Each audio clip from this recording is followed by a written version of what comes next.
In the latest episode of PerryPOD, I chat to the incredibly talented Issa Batrane. For those of you listening to the audio only version of this podcast, make sure you head over to YouTube to watch this incredible intro.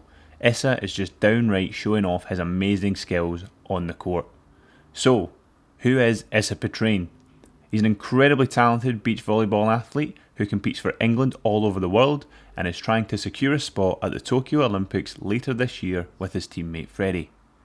He has a passion for not only his sport, but a strong calling for recycling, sustainability, and reusability. Also, stick around to the end to hear some questionable quickfire answers from Issa. But first, a little bit about our relationship. Issa and I have only known each other for a few months, but I can absolutely wholeheartedly guarantee in that time I've found out exactly nothing about beach volleyball. Like how do you get into beach volleyball in the UK? Like that's to me that's not a thing. Like I play table tennis, which isn't a thing in the UK, but beach volleyball in the UK like that doesn't add up. Yeah, that's it's definitely a little bit difficult. Let's just say ideally we want to spend the winter months away from the UK.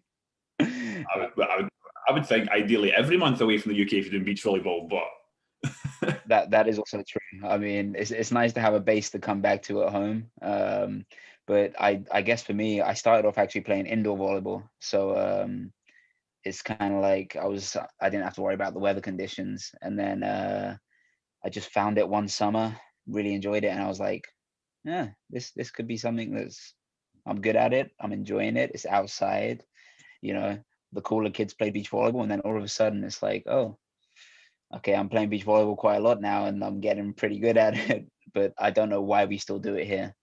yeah, I mean I'm confused though because you said the cool kids play it. Like they still let you play. Whoa, whoa. Listen, I mean, it's an invite only club, no Man United fans.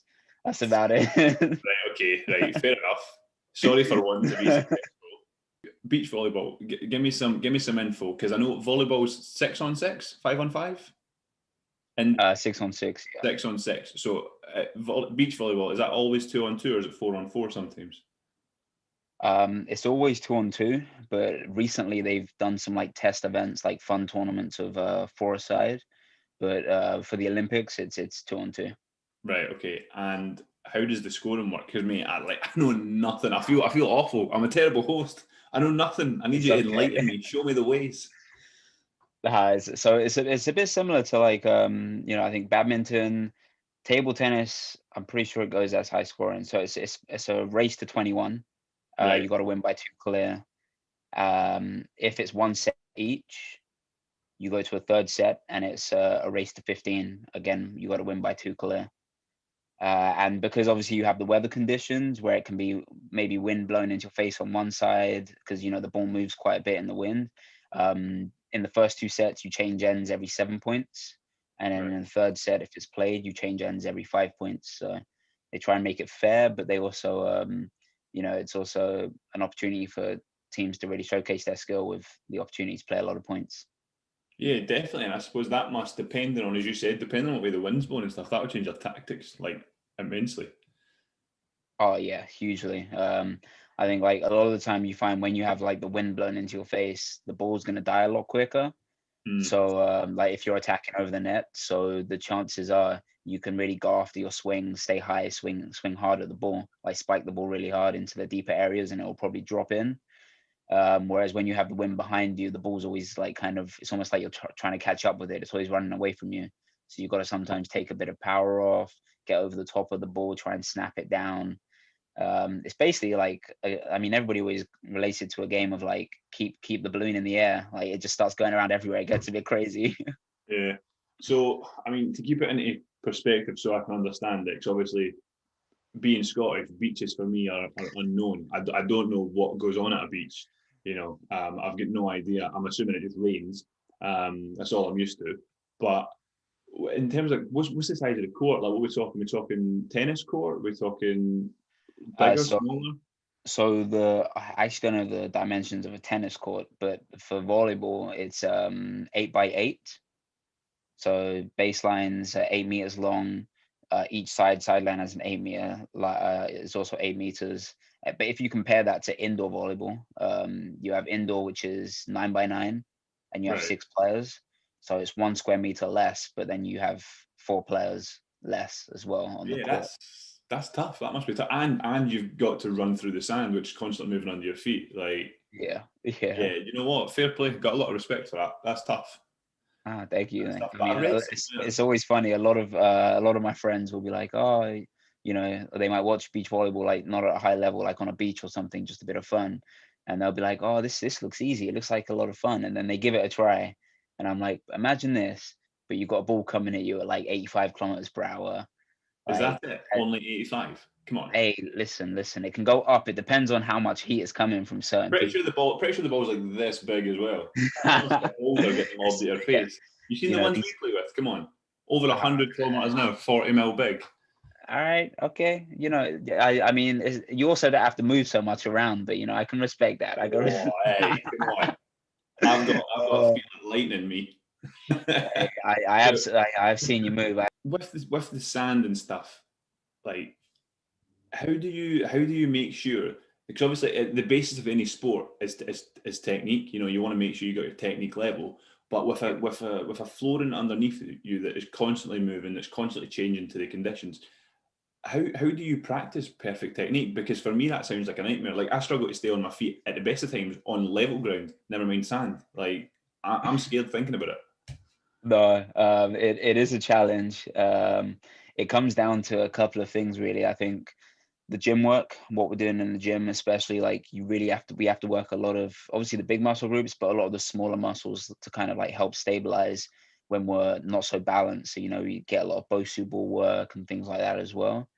But then, like, for practicing technique, the only way to do it really is, like, our coach keeps telling us, like, trying to find that strongest, most stable position whenever we're about to move or push off. There are times where, we're trying to make a reaction play and we're not going to be in a stable spot, and we just got to hope our timing on the ball is good. But to practice technique, it's just repping out and kind of almost being robotic, like kind of like the Germans. They rock up and they look like robots because everything is like right angles. It's like perfect angles, perfect technique, trying to move. And it's crazy. They're efficient. It's true.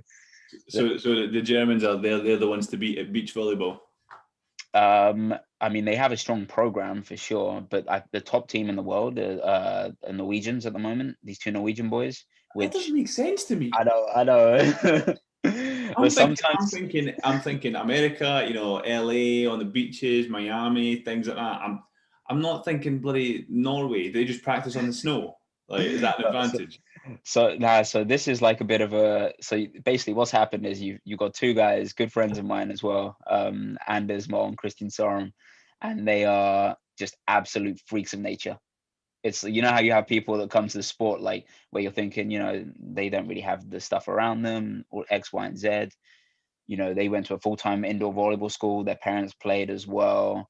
Their Anders's father is actually the head coach of their team. Like, he played professionally as well. And they were just born for the game. Everything they do is like, anything they touch is gold. I think in the season before COVID, they put out a stat where they played 100 games. And normally, if you go like, so if you win a tournament, you've normally gone like 6 games undefeated, 7 games. In 100 games, they won, I think, like 94. They went on a horrendous run of, like, I think they won like 6 or 7 gold events in a row. Like, imagine going to, like, it's basically the equivalent of like doing 2 tennis grand slams. Just like every event, every nation you rock up into, Yeah, they win it. They win it. They beat that's like everybody. They go undefeated. disgustingly Like, successful. yeah. And, But and, and other than them, the other nations are like USA, Brazil, yeah, people Italy. with beaches, it makes sense. Yeah. Yeah. But I read, So it's just, yeah. I read somewhere that you're a defensive player. Is that right? Yeah. So, So so I don't understand how that works in beach volleyball, because for me, you obviously I'm know nothing about it, as I've said. Sorry again, but it's you okay. you put it up in the air, spike it over the net. How do you play that defensively? Because surely for me, the aim of the game is to get that ball up high, so either myself or my teammate can jump in, smash it down. So how do you do that defensively? Yeah, so the position I play is the defender, but we still have to what we call side out. It's where the other team serves at us. We then pass the ball up, set it up, and then we still try and be aggressive, attack it into good zones to win a point. But the reason why I'm a defender is because my partner Freddie, he's the blocker of the team. So when we serve the other team, you have a blocker at the net who's the first line of defense, and defender in the back who's kind of trying to read the game and sweep up the balls anywhere, try get the ball up, and then make a counter attack. So the reason why I'm the defender, I never like to say it because I can block. I've got a few blocks on the international scene before, but it's because my partner Freddie is 6'9". I'm about like 5'10", 5'11", I would say. So you're not So short. like, You're not short. Freddie's I'm just not I'm not short, but I mean, but Freddie's also not just huge. That's the crazy thing. yeah, Like the 6'9". the average height for defenders in beach volleyball, I would say in today's game is about like 6'4". Right. 6'3", and then the average height for blockers are like 6'9", 6'10", 6'11". Like you have a couple of 7-footers. Yeah, that's NBA height. Like that's tall. Yeah. So he's a big boy. So I understand what you want and him. the thing is that they got to be big. Like the blockers have to be big, but they've also got to be able to move on the sand and be Mm. strong and being able to keep positions in the air and stuff like this. So it's tough. Yeah. Does he even jump? Does Freddie just like boom? I mean, if there's ever like a time where I put the ball a bit tight, sometimes he just stands and like pads it. But anytime that there's a blocker at the net, he has to jump because the other guy's going to be going up with him as well. That's nuts. That's absolutely nuts. So how do you train for beach volleyball? Because I'm assuming obviously in the UK that's incredibly difficult. So do you do a lot of your stuff indoors? So unfortunately at the moment we don't have an indoor beach facility. We had one in Bournemouth some years ago, but it got shut down because of some health and safety stuff and a lot of like yada yada. I mean, at the end of the day, it wasn't really a good enough excuse to close it down, but they're talking about reopening it again. Mm. But for me, so last year I was before COVID and stuff, I was living in the Netherlands during the winter because the Dutch program is firstly a very strong program, but they also have in just one city alone, I think there are like 4 or 5 indoor beach volleyball venues. That's awesome. So, they have some great facilities to be able to train during the winter. They have one in Sweden, which I've used, which is great. They have them in Italy, a few different places, like quite a few different places. But unfortunately here, this winter, we just had to suck it up and kind of bear the cold and train outdoors in our compressions. I'm pretty much in my joggers and like gloves for like the first 25, 30 minutes of the I can session see you until I'm now, like sweating. full blown scarf and Parker on, like pair of gloves, just sitting there shivering, like spike it for the goal. It's pretty much like that until I'm sweating in my gear, and then I'm like, this is extra laundry now, damn it. It's got to be done though. It's got to be done. But so obviously you said you're living in the Netherlands and stuff. I've found that with table tennis, with it being a very niche sport, it's not your run of the mill thing. It's such a tight community, and countries are usually from other sports, bigger sports, more mainstream sports. It's almost like put the shutters down, turn the lights off, pretend you don't exist to the rest of the world. We're going to keep all of our secrets. But I've found with like smaller sports like table tennis, and what it sounds like is the same with beach volleyball, is that everyone just wants to help everyone because we want to see the sport grow, and that's what it sounds like. Obviously, if you've been living out in the Netherlands, is that the case that you found with it being a small sport that actually is such a tight community? I would say, yeah, 100%. I mean, you still have, some programs that have like certain levels to it where some of their top end teams, they don't want to be training with people from other countries and stuff like that all the time until it's like around tournament time when you're doing like warm up games. But generally, the community in the beach volleyball world is quite close knit. Everybody, would want to help out each other if they can. So yes, it's a bit similar to like you're saying with table tennis. Kind of, we just want to see the sport grow. If we can get the sport to grow on such a big level, it's already big in some places, but worldwide, globally, if we can get it to grow on that level, everybody is then successful from it. And seeing more people play, Hmm. the better the sport will become, especially in the UK. That's a big goal of mine and my partner Freddie, still being a young team. Is just to kind of help the sport grow, but help it develop in our country a lot more, so that people don't just think of it as like a holiday sport. Yeah, exactly. Well, that's the thing. It's the same for us. Like everyone just thinks table tennis is a holiday sport. You play it when you go abroad, and there's one down, in the hotel resort or whatever it may be, and it's just like, everyone. It's like you said, people see it on the beach and go, "Oh, it's not that hard," but they're not playing the game. They're having fun, and it's Yeah. the same for us. Like they go, "Oh, I played table tennis. I give you a game." It's like no. But yeah, it's similar. Like when if we're ever away into places and there's like a table tennis table, we'll play and we're like pushing each other. But then I'll see videos of like people who are competing, and I'm just like one of my good friends, Chloe Thomas, went to Bournemouth University, and I've seen her training, and I was just like, yeah, I probably wouldn't last. Like I probably wouldn't even get like 1 or 2 points. She'd probably have to like miss both serves or miss a Probably, serve yeah. for me to have to like get Yeah, a point, Chloe's good. get a couple of points. Yeah, so it's crazy when you actually see people in their sport at a professional level. You have like a newfound like admiration for it. You're just like, okay, this is tough. Yeah, and that's what I love. Like, so when things are running normally, I love to go and watch the Glasgow Warriors play rugby, and I hate sitting in the stands and you hear folk going, "Oh, I could have made that kick, or I could have made that pass," and I'm just like, "Stop talking!" Like, there's a reason that we're in the stands and not out Yeah, there. Like, and exactly. I hate seeing that on social media. Like, someone misses what would be deemed as an absolute sitter. It's like, "Oh, I could have made that with my eyes shut," and it's like, well, there's obviously a reason that you couldn't have. Like, and I hate that negativity because like But I also I agree with that. It's also like sometimes I'll think, okay, well, you can make that one maybe, like if you get lucky. But how about the other 85 minutes this player's been running around the pitch? yeah, Can you keep up with those demands as well and then do that?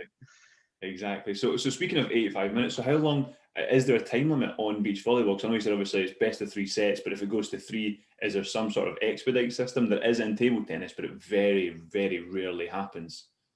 So to the best of my knowledge, I know back in the day when it was old school scoring, when they used to televise events, it used to be whenever their allotted TV slot was. So whenever, because it would be live. I don't know, in America, as soon as like the TV time's about to be over, it would be like this is the match point. Like TV streaming is about No to be way. done. Yeah, yeah, That's yeah. some So skill kid stuff. Yeah, next point wins. I've got to go for my dinner.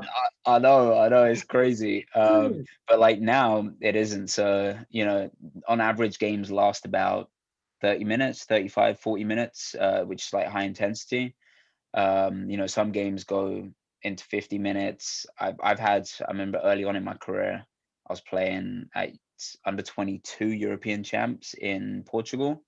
We drew Portugal, the host nation, on center court, like a night game, lights and everything. And that game, from start to finish, it was a tough three-setter. Every set went tight on scores. Like we went over 21 points to get two clear. I think we were on court like an hour and 16, an hour and 17 minutes. And I'm lucky. It was nice that it wasn't burning hot, but Mm. it's still the demands of having to work hard in the sand physically for over an hour. Um, it's tough. So as far as I know, in today's scoring, there isn't a time limit. You kind of just generally games don't go crazy long. Yeah, that sounds pretty cool though. I like the sound of that under the lights, nighttime in Portugal, just living your best life. Yeah, You've got a lot of time for that. Like I there's mean, none of that in I'm table also some I'm also someone that loves get like the crowd a bit.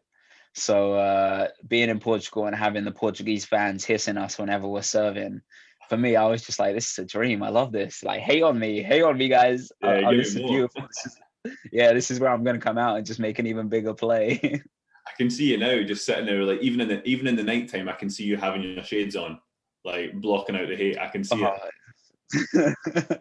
Oh, maybe. I mean, you know what? I haven't done that, but I think that might have to be the next step on a nighttime match. That's got to be it. You got to have the shades on, like a nice blue tint, just properly shut everything out. But like, yeah, I'm in the zone. Oh man, see that would be pretty good for the socials to get Yeah. some pictures of So, that. well, yeah. So obviously that sounds awesome. Portugal in the night, but where is the coolest place that you've played beach volleyball? Oh, it's I would say coolest place I played. It's one of two for two completely different reasons. One is it's either Langkawi in Malaysia. So we played there last, like literally was our last tournament, March 2020, and then we had to fly home. but the scenery, the play, like Malaysia, Langkawi in general, the island is so beautiful. I think the most beautiful island I've been to. It's unbelievable. Golden sands, the sunsets are unreal. We went on boat journeys like when the tournament was over to like where we saw monkeys, we saw eagles, we saw so many, like so much craziness out there. It was unreal. We went on like a rainforest boat journey, like going in between the rainforest and stuff like that. It was unreal.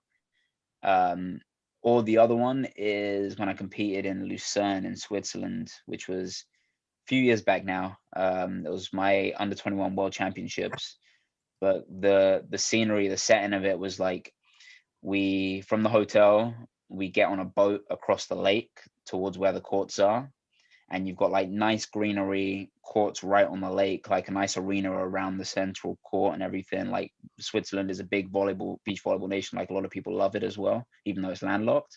Yeah. But then you kind of have like the sun, the sand, the greenery, the lake, and then the backdrop was mountains with snow. Oh, And that's like nice. the shots of that was just unbelievable. That's It just awesome. looks so beautiful. So Yeah, that's two awesome. completely different types of places, but both equally just beautiful. Yeah, I mean, to be honest, you've sold me. If there's ever a para event, sign me up. I'll be dreadful, but you know what? I'm in it for the holidays. Hey, take you along, and then we can enjoy the scenery together. I'll be your lackey. I'll just like bring the bags, like no worries.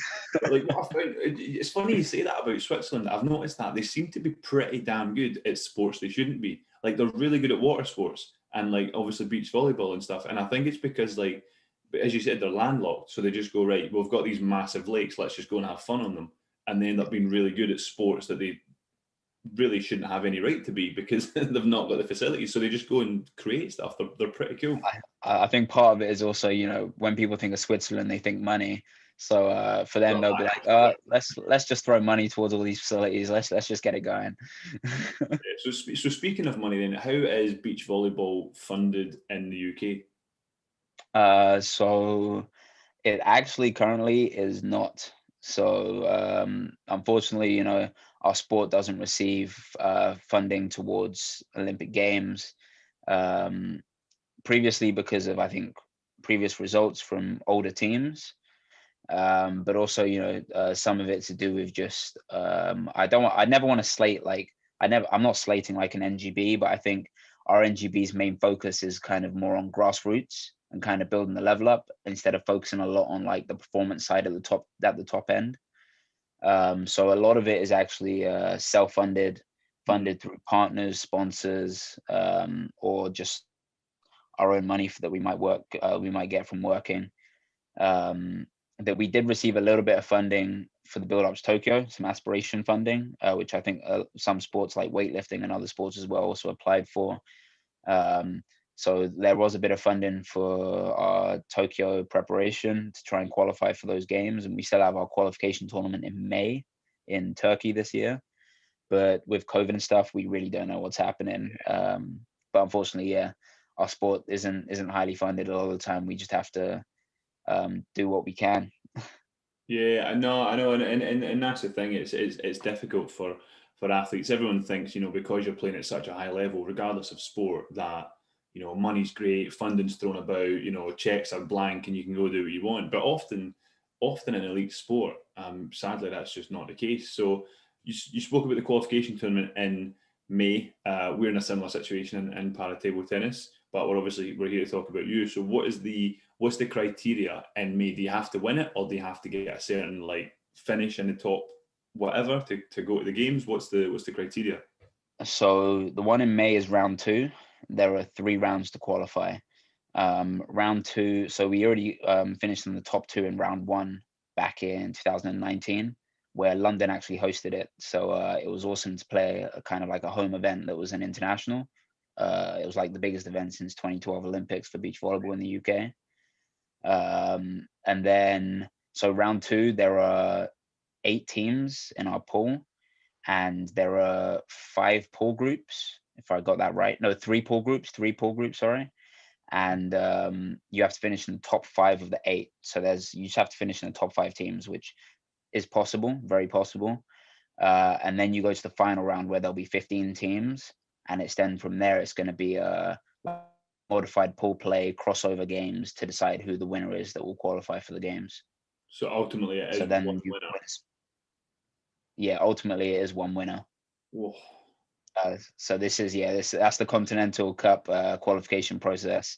The other qualification process for it would be win world champs the year before, which we obviously didn't do.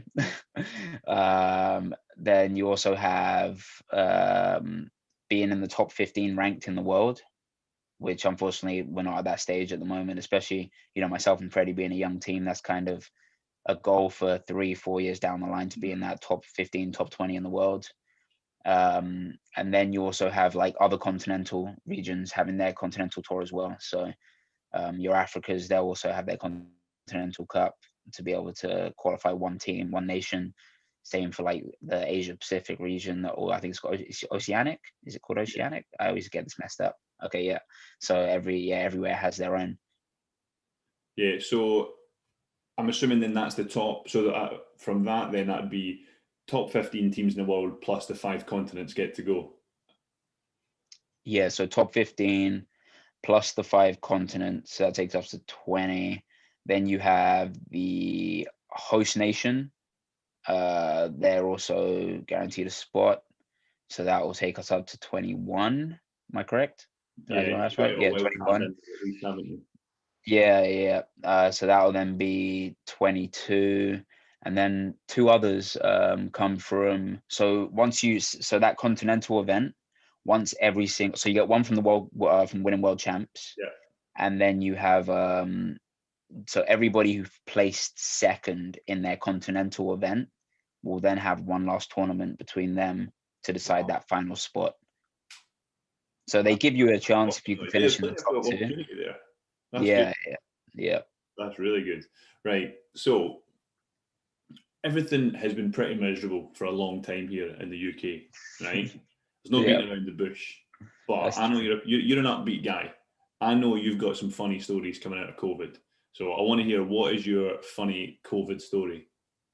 Funny COVID story. I know I've put you on the spot here. I've put you on the spot. It's all right. My funniest COVID story has probably been, so when it all began, I was kind of like working out a lot. I got into a routine, a habit. It's kind of funny for me just because I don't think it would normally happen. And when I told my friends, they couldn't stop laughing. I was getting into a habit of just working out, going out for runs, just without even thinking, like waking up, working out, kind of like still half asleep sometimes because it was just autonomous. And one day, like, I don't know what happened, woke up, ended up putting on my shoes, put on my socks, put on my shoes, went out to go for a run, started jogging up the hill, like where we live. Felt really cold. Kid you not, I went out in my underwear and socks and shoes, completely forgetting to just put on shorts. I was so like, I told a couple of my close friends, so this is now going to be on the podcast. A lot more people are going to know. This is going to be the clip that introduces the podcast. But I was kind of like, wait, like I started jogging. I was like, it's a bit cold right now. Looked down and I was like, oh no, I'm still in my underwear. Instantly turned around, absolutely bolted it down the hill like I was Usain Bolt. Done like, that in a sprint session. Straight back into the house. I was like, I forgot shorts. I didn't forget underwear. If I forgot underwear, I definitely would have. That would have been awkward. At least you had underwear on. That's the main thing. Saving grace there. Yeah. Well, yes. Exactly. But it got to a point where I just wasn't even thinking, because it was just a routine for months, and then that happened. Oh, that's brilliant. I got one myself. So my funny COVID story, as Siobhan's gonna kill me because it's not even my story, it's Siobhan's story. So we went to the supermarket one night, and so we get out of the car, we're unloading the bags from the back of the car, and if someone tells you, right, don't look, but this is what's happening, what are you gonna do? Oh, I mean, it depends. If it's like, normally you would just quickly look without thinking. You're gonna look. If someone tells me, whether it's like a little sly one over the side, or you're like, boom, you're gonna look. Someone says don't look, you're gonna look. Right? So we're unloading the car. And Siobhan's like, right, don't look. But there's a really, really creepy guy standing at the window just staring at me. I was like, what? And she's like, you don't look. So obviously the first thing I've done is gone bang, looked, and I was like, where? And she's like, I've told you not to look. And I'm like, yeah, but I can't do anything about it unless I see what's going on. She's like, he's one floor up, he's just standing at the window looking at me. And I'm looking around, I've looked up and I've clocked him, and I've just burst out laughing. She was like, what are you doing? Like, stop it. And I'm like, have you not seen who it is? And she's like, what? I don't know the neighbours because we've just moved into a new area.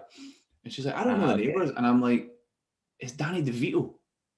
The neighbour had bought a cardboard cutout of Danny DeVito and stuck it in the window, and he waves at traffic all day, every day. Danny DeVito just waves at traffic all day, every day. Oh my gosh. Siobhan was terrified. She's sitting looking at it. She's like, he's so creepy. He just won't stop staring at me. And I'm like, it's Danny DeVito. You're there like, you don't know who that is. Come on, Yeah. man. You just gotta understand what's going on. Exactly. I was weak. I was weak. She was like, who the hell is Danny DeVito? And I was like, you need educated. Like, it was ridiculous, but I couldn't believe it. And also, the neighbour still has him there. Like, it's been over a year now, and Danny's just chilling at the window. We also So you had, got to understand. weird. There was also someone like a couple of streets away that when the whole Tiger King thing came out, Yeah. got this little like Suzuki SUV type thing, right? And so I don't know if they work at a circus or whatever, but they've got a giant like tiger teddy. I mean, this thing's huge, like life-size tiger teddy. And as soon as Tiger King came out, this thing was strapped to the roof of their car for about 3 months. I would see them going up and down, like going to the shops or going to work or whatever. And I'm like, why have they got a tiger? And I was like, oh, it's yeah, very good. And I was just like, it's brought out some funny characters, and COVID's brought out some weird aspects as well. We've got Danny DeVito and tigers on top of cars. It's nuts. It's nuts. So what's the script then for you this week? Obviously, you got a camp coming up at the weekend. Is that like a 2-3 day thing, then back home and then back to London, or? No, yeah, I got a camp this weekend. It's technically a selection camp for between 3 teams for the Olympic qualification tournament, because it's played a bit like Davis Cup. So you got a 1 and a 2, and they match up against like the opposite 1 or 2. Right. And then if it's 1 game each, they then play a golden match. So it's 2 teams going out of 3. So we got that selection camp, and then we're actually training. I'm going to stay up in London in the accommodation that I have there, and stay there from Monday through till Thursday training. Brilliant. And then because it's been like quite an intense period, coach has said I can have like next week, Friday, Saturday, Sunday off. So I'll probably head back to Brighton on Thursday night or Friday morning, kind of just spend it with my family again, and kind of just chill. It's nice to be by the sea, I guess. Yeah, no, that's the thing. Is everyone I know from down in that area of the country, they all say it like it's so nice being at home, being by the sea, and that's something that, I mean, I know that you're a big advocate for sustainability and reusability and things like that. And is that because of your sport and being on beaches and being down by the water that you see the impact of things like pollution and plastic, and obviously that has a massive effect on your life? Oh, 100%. I even remember from like an early age, my mum was always a big driver of, recycling, reusing things.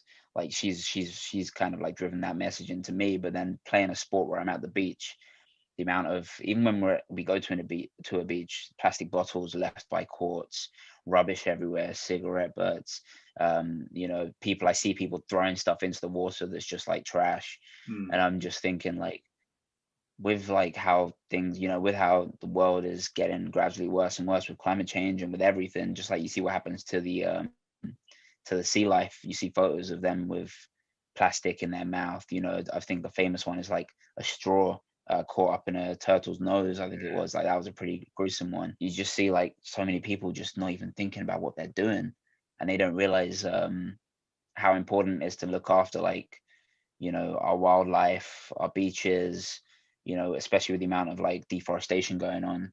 Like, we really only have one planet. As soon as we mess this one up, it might not be super bad for us right now because we might only live X amount of years, who knows?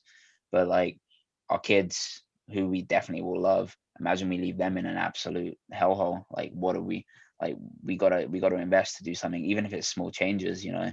And that's something that I definitely try and drive with my messaging. Kind of, nobody's gonna be perfect, you know. There are times where I bought stuff and it's plastic. You know, there are times where, you know, occasionally I might not want to recycle in the evening, and I have to pick through stuff, and I'm like, oh man, I'll do this tomorrow, whatever. But so many small changes we can make Yeah. can have such a big impact. Like, if I manage to put out a message, hopefully one day I have like millions and billions of following all over the world. Who knows? But if I put out a message of like, I'm no longer going to use you know, plastic bottles, I'm just going to go to like oat milk or almond milk, and then I have like say if like 7 billion people decide to say like, okay, I'm only going to drink oat milk, the amount of impact that's going to have. You might think it's only one person, but if one person tells another person, they tell another person, that's pretty impactful. Yeah, exactly. And that was something that I realized as well, as, you know, I was, because obviously I'm not down by a beach or by water or anything like that. It was when I started playing table tennis to, you know, to a high level, that we're traveling all the time, and you realize that, like, you go to another country, and a lot of time for us, you know, you get allocated water at competitions. It's not always like a water fountain. You just get X amount of bottles every day, or you could get as many as you want.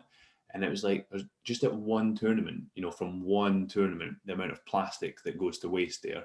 And then, you know, as you know what it's like, you get a couple of days off at an event or whatever, and you go and maybe explore and see the locals and things like that.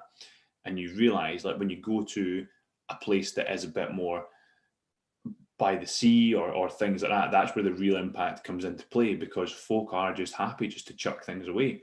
And as you said, like, it's just, it has a devastating impact, and we're not asking people to be perfect, because, as you said, no one is. You know, we're all guilty of, you know, buying a plastic bottle, or maybe not recycling to the best of our ability, and everyone's guilty of that.